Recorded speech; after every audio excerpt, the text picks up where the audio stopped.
This was a very interesting job with the DOT. I'd like to thank the partnership as well as the NJDOT for giving us the opportunity to present this.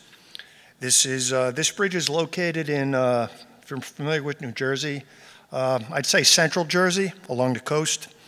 It's the westbound Route 37 bridge. There's also an eastbound bridge.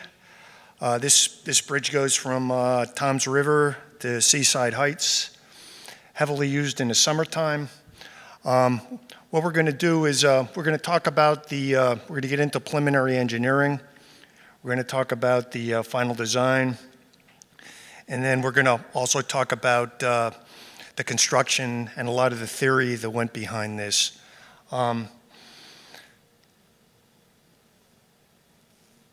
I have been working for WSP. I'm a senior structures manager for WSP. I've been working there for 5 years.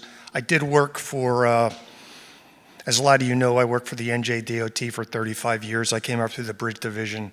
In my career at the NJDOT, I did get involved in at least 3 jobs that had pre-stressed cylinder piles, some major projects, including I got involved with the 195, 295 interchange. I got involved with the Ocean City Longport Bridge. So I was familiar with both the 36-inch diameter cylinder piles. I was also familiar with the 54-inch cylinder piles.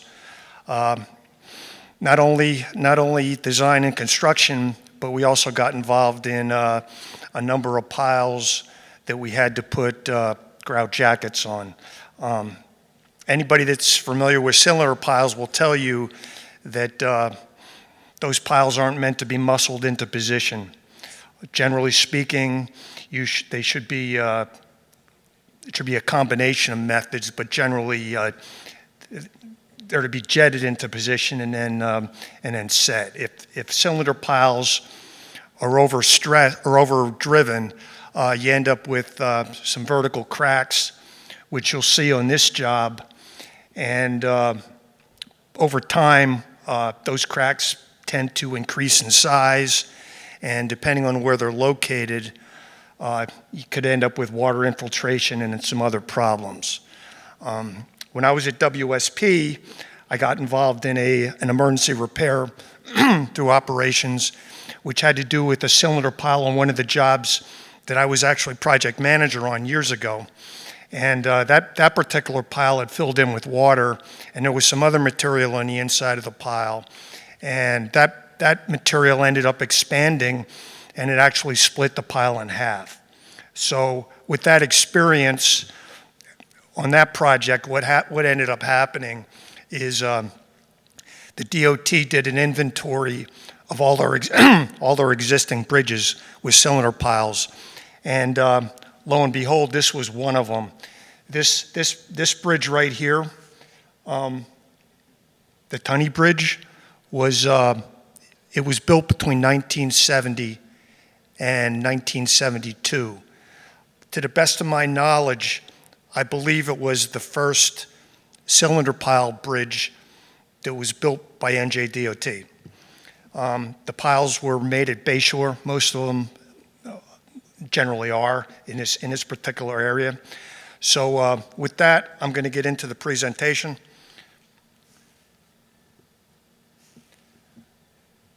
We're going to have I gave you a short introduction.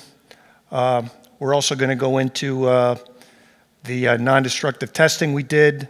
We're going to go through the design, the construction, as well as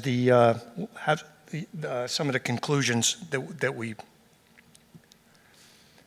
How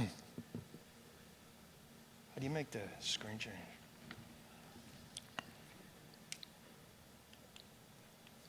I can't. Doesn't this?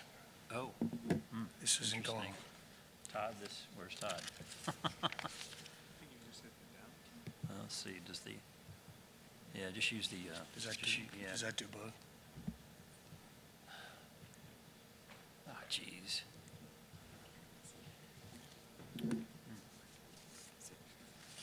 It's like,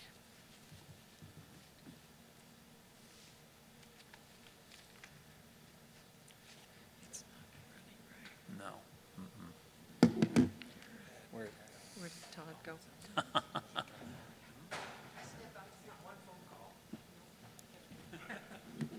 Is it the, Oh, no, did that quit working? it's not advancing the, it's not advancing up here, it's advancing up there, though. Oh, because we're in the wrong view here. Let's just, what slider? We're, No, this that was is a the starting right slide. Oh, But it's not, let's just, there we go. there we go. 5-3, right? Yeah. Yeah, but isn't it open? No? Oh, I closed everything down. If it acts up, sometimes just review it. Okay, now let's see. There we go. There we go.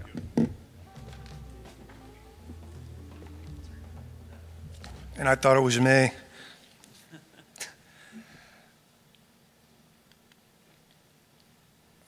Let's get going on this. So just some basic facts on this job. Like I said, it was completed in 1972. So basically, the piles have been sitting in the salt water for over 50 years. It's located in, goes from Toms River to Seaside Heights. Bridge is about 4,800 feet long, so it's about a mile long. There's 50 spans, 49 piers, and it carries the 3 westbound lanes. When you take a look at the bridge in the background there is the Mathis Bridge. That's a movable bridge. That particular bridge was built in 1950. So just some details of the bridge itself. As I said before, these are 54-inch pre-stressed concrete cylinder piles. Generally, these piles, they're 5 inches thick. I know some of this stuff you probably can't see. These piles are 5 inches thick. There's 24 1/2-inch diameter pre-stressing strands that go around the circumference of the pile. They're wrapped in 1/4 inch spirals, and the design had 1 3/8 inch clear cover. The concrete strength was approximately 7,000 psi. If you're not familiar with cylinder piles, these things are spin cast. At least the ones that were used on the jobs that I was involved with. I think the segments were perhaps 16 feet long. They're spin cast, very dense concrete. And then once you determine your pile lengths, what they do is they put the pile together, they string them together like beads, and then they post-tension strands. And once it's cured, those go out to the field for installation. So here are just some basic details of what we were looking at. These piles had they had a 6-foot pile plug. They also had a 2-foot seal plug at the water line. And they had a wrought iron jacket basically in the tidal zone. That was, back in the day, that was very common for the DOT. Some people call that belt and suspenders. But when you took a look at a lot of the concrete bridges along the coast, you would see your heavy deterioration in the tidal zone. So the DOT put wrought iron jackets on the piles to get additional life out of them. Now this particular bridge has 4 different types of pier bends. On the eastern side, which is the shallower water,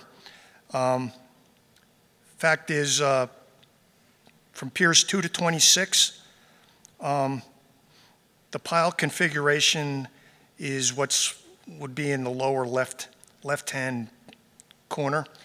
There's 3 piles on each one of those bents, and then the picture immediately to the right, those were piers 1 through 25. Those are the odd piers, and they had 4 piles. The 2 in the middle were battered, and then when you head out toward the west, as you get towards Seaside Heights, that's where the deep water is. So Piers 46 and 48. That's a 3-pile bent. That's that was on the, like I said, on the west side. And then the picture on the right at the top, that was piers 40, 45, 47, and 49. They were the larger piers that had they had six piles. The 4 in the middle were battered, and the 2 on the end were plumb. There are also there's some solid shaft piers in this bridge as well, but we were only rehabilitating the cylinder piles. Some of the pile conditions that we found, and I would just like to say that WSP was doing the 2-year inspection on this bridge in early 2019, and we detected at least 112 piles with cracks. Some of these cracks were anywhere from 3/8 inch to a 1/2 an inch. This is that Route 195, 295 interchange I was talking about. I previously went into some detail on this, so I'm not going to talk about this too much. But basically, when we went out to the field, they had been doing a repair on this, and then when the existing pile had been pre-jacketed, but like I said, there was water on the inside, and it froze with the material that was in there, and it basically split the whole pile apart. So when they took this thing apart, this is what they found, and the department obviously was they were scared, and they were concerned about safety, so the bridge was immediately shut down. After that, WSP was called in. We did an emergency repair. It was a complicated repair. We were concerned about the safety of the pier collapsing. There were 3 piles per bent, and so we designed 4-leg support towers under this thing that were supported on pin piles, and then the pile was substantially reconstructed with a 6-inch jacket with stainless steel bars. So that's what kind of started off this entire job, and that's why we ended up working on this Tunney Bridge as well. So getting back to the Tunney Bridge, you can see what some of these. This is basically what some of these bents look like. The tide in this bay doesn't go up and down very much. If it goes up a foot, you're lucky, probably less than that. But looking at the pile on the left, that I believe that's one of the worst piles on the project that we found, and probably talking about a crack that's a 1/2 an inch wide. So obviously that's not a good thing to have on a project. In inspecting the pile a little bit more, a lot of these piles had they had broken stirrups, which we'll talk about later in the design. There's some more pictures. That's typical of the vertical cracking that I was talking about on a lot of these cylinder piles. This is a picture of that wrought iron jacket, obviously covered with barnacles, the belt and suspenders. Obviously, these jackets were removed as part of the job before the piles were rejacketed. So when we got done inspecting the bridge, we found 111 piles that had cracks. We had 23 piles that exhibited cracks of 1/8 inch or larger. You had 22 piles that had smaller type cracks, a 1/16, and then 66 piles which had basically what you consider to be hairline cracks.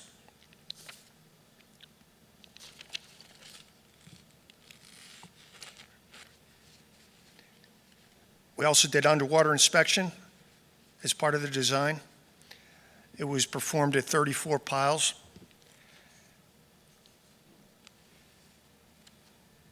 There were 12 piles that had cracks that went below the jackets. We took some of the jackets off. Some of the cracks went all the way down to the mud line, which isn't a good thing.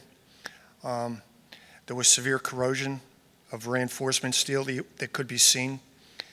And like I said, one of the piles had a crack up to a half an inch thick and 3 inches deep. So that's basically what we found in looking at the bridge initially. And we brought Vector Corrosion on board because we knew of their expertise. We knew this was beyond just a grout jacket. So with that, I'll turn it over to Vector.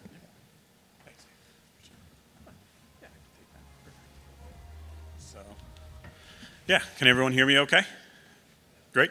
So, yeah, my name is Eric Williams with Vector Corrosion Technologies. So WSP brought us into this project a couple of years back.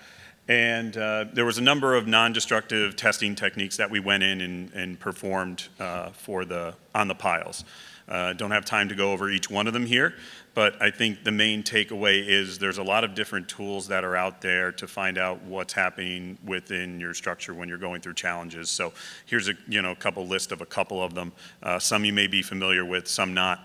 One of the ones that I'm really going to highlight here is corrosion potential survey, or half cell mapping. And really, when we talk in terms of corrosion, corrosion is the electrochemical process where your steel is giving off those electrons. So electrons being negatively charged, the greater the electronegativity, the higher chance that you have corrosion in that specific area. So you can see here, steel likes to be passive in concrete right around that negative 200 millivolt range. But as we grow in electronegativity, the higher likelihood you have corrosion in that specific area. So one of the things that was performed was half cell potential testing, or corrosion potential mapping.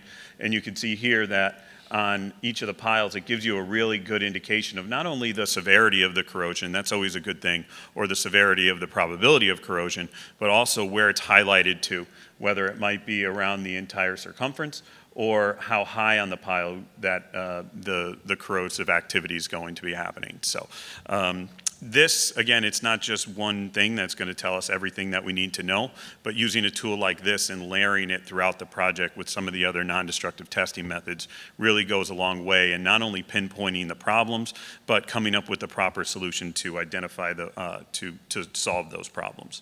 So this is one that was a little bit scary. So there was also some openings that were made along those cracks, and you can see in these areas that there was 100% section loss in some of those spirals that were going along the piles. And typically, and if you recall from a couple of photos back, there wasn't a ton of rusting or staining and things like that would give you the indication that you saw that type of severe corrosion. Typically, I would, in a normal setting, I'd quiz people and say, well, why do you think that is? But I'll let you know, it's because of the wave action.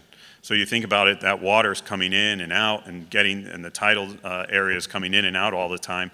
It was just pulling that rust and that corrosion byproduct away.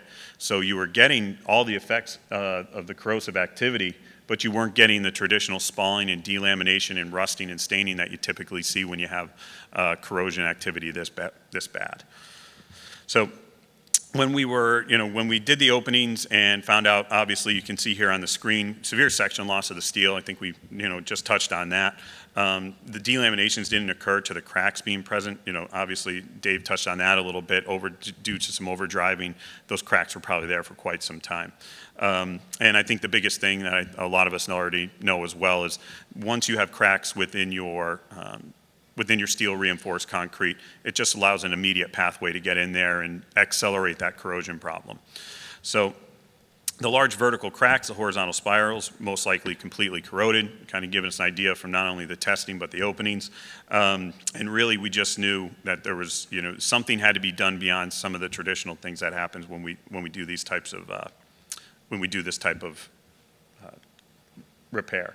So just going real quick through some of the past corrosion solutions for piles when they're in the water.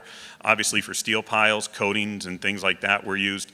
They can hold up for a while, but at the end of the day, they're very hard to reapply. So Also, FRP epoxy-filled jackets.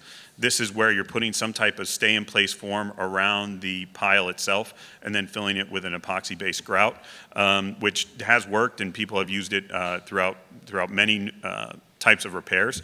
The problem is you're trapping a lot of that moisture and oxygen and chlorides in the jacket.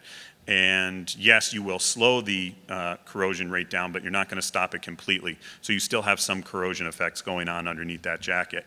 And very similar with a jacket that's grouted with some type of grouting material or concrete. You're trapping the moisture and oxygen and those chlorides within the confines of that jacket. So yes, you may be slowing it down to a certain extent, but corrosion activity is absolutely still happening. So when talking over with WSP and kind of giving them some different options, there's different options out there when talking about cathodic protection jackets. What we use is zinc, so it doesn't require any outside power or anything like that. So you're using dissimilar metals in order for one to corrode and sacrifice itself to the other more noble metal, which is the steel. So in the first option, or maybe like first generation, was an expanded zinc mesh. Works well in that tidal area, but you need the salt water to keep that zinc active. Zinc's a funny metal. It'll corrode in very high alkaline environments or very acidic environments. So we're actually using the salt water to our advantage to keep that zinc active and have it actively corrode and protect the steel. The second generation, or the next option, would be for this tidal or this wicking anode, where what's going to happen is you're pairing zinc around a fabric that's going to wick up or soak up that salt water at a higher elevation to saturate the zinc and then also get it at a higher elevation out of the tidal zone.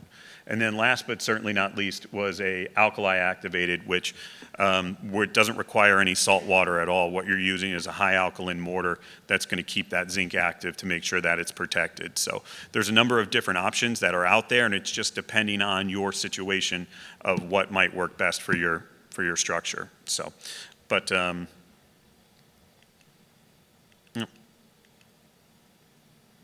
but yeah, just kind of wrapping up this section, after the non-destructive testing, we knew that something needed to be done beyond just regular pile jacketing.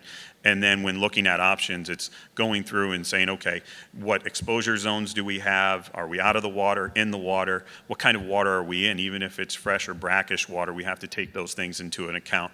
And then, again, what's the elevation of the protection required? So with that being said, I'll kick it over to Dan, and he's going to go through the design phase and the installation of the jackets.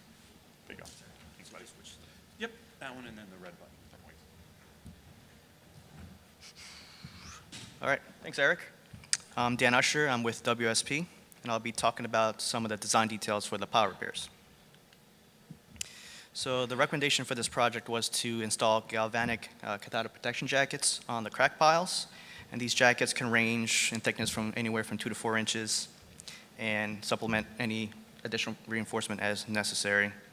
These anodes inside the jacket will help mitigate any future corrosion caused by those chlorides that Eric mentioned in the slides present in the concrete, and they are sacrificial.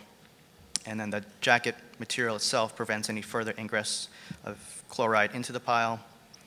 And then we will pump grout to fill the jackets to encapsulate the galvanic anodes. So for our project, the pile jackets would extend the full length of the pile all the way down to the mud line. These can range from anywhere from 9 feet to 34 feet, and we had to consider the different exposure conditions for the anodes because we had different lengths of piles to deal with. So we selected a mortar encased self-activated distributed zinc anodes, and for this project we had 2 main types of anodes: the marine anodes, which were installed in the underwater and tidal zones, as well as the atmospheric anodes, which were installed in the dry areas above the tidal zone. So here we are showing the anodes being set up on the barges here. Here's a section cut of our Group A repair detail. It's a 62-inch inside diameter pile jacket that was provided by Vector Corrosion Technologies. It's about 4 inches thick. The anodes would be spaced around the pile, and then we had galvanized welded wire fabric for additional reinforcement. And these pile repairs would be done for the piles that had the thickest cracks that Dave was talking about earlier. And then the Group B repair details is similar to the Group A, but without the additional reinforcement, 60-inch inside diameter, 3 inches thick, and these were for more the fine cracked piles. So here's an elevation view of our anode layout. As I mentioned before, the atmospheric anodes are above the water line near the top of the pile. The submerged anodes are below underwater and then approximately 2 to 3 feet above the water line. And then we allowed either a 4 to 8 inch gap between the anodes or overlap as required by the contractor, and then a grout chamfer at the top of the pile jacket. Here we are showing some construction photos of the anodes being installed on some of the taller piles. Yeah, some more photos of the anodes being installed on the shorter piles here. And then here is our detail to establish electrical continuity of the reinforcing steel through cutting a horizontal groove around the concrete pile, exposing the existing reinforcement. This allows to braze a wire to the pre-stressing strands as well as the spirals to establish electrical continuity that's required for the cathodic protection system to function properly. Here's some more details of that brazing connection for the existing spirals, the welded wire fabric, and then the bottom right here, we are showing a split bolt connection for the anode wires. Here's a construction photo showing that horizontal groove detail and that steel wire that's going to be used for the braze connection. And then each pile jacket will be equipped with a junction box that's going to be installed on the pier cap. This allows for commissioning of the system after construction is completed and to monitor the system anytime in the future. So this is the basic construction procedure that we followed, which started with removing the existing wrought iron jacket that Dave mentioned, surface preparation of the pile, power washing it, removing any debris off of it, and then starting the electrical continuity detail by cutting that groove, installing the anodes on the pile, and then finishing any brazing connections are needed to finalize that electrical continuity detail.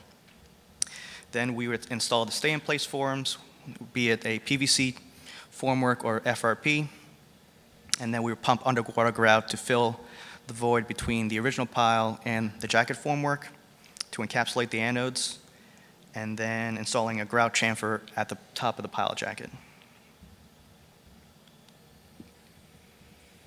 Here's some photos of the PVC formwork being set up on the barge.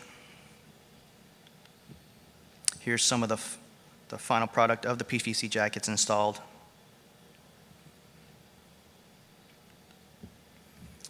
Here's some of the FRP jackets being installed, as well as the anodes you see there.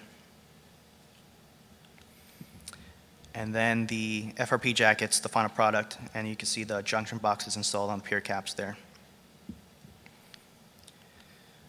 So just to wrap things up, this cathodic protection system will effectively extend the life of the substructure for at least 25 years, and these jackets can effectively address the corrosion deterioration of steel reinforced or pre-stressed concrete piles.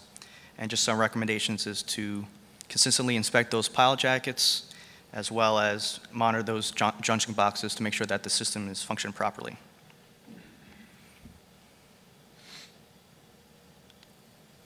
And we also wanted to acknowledge the other essential project team members that helped make this a project a success.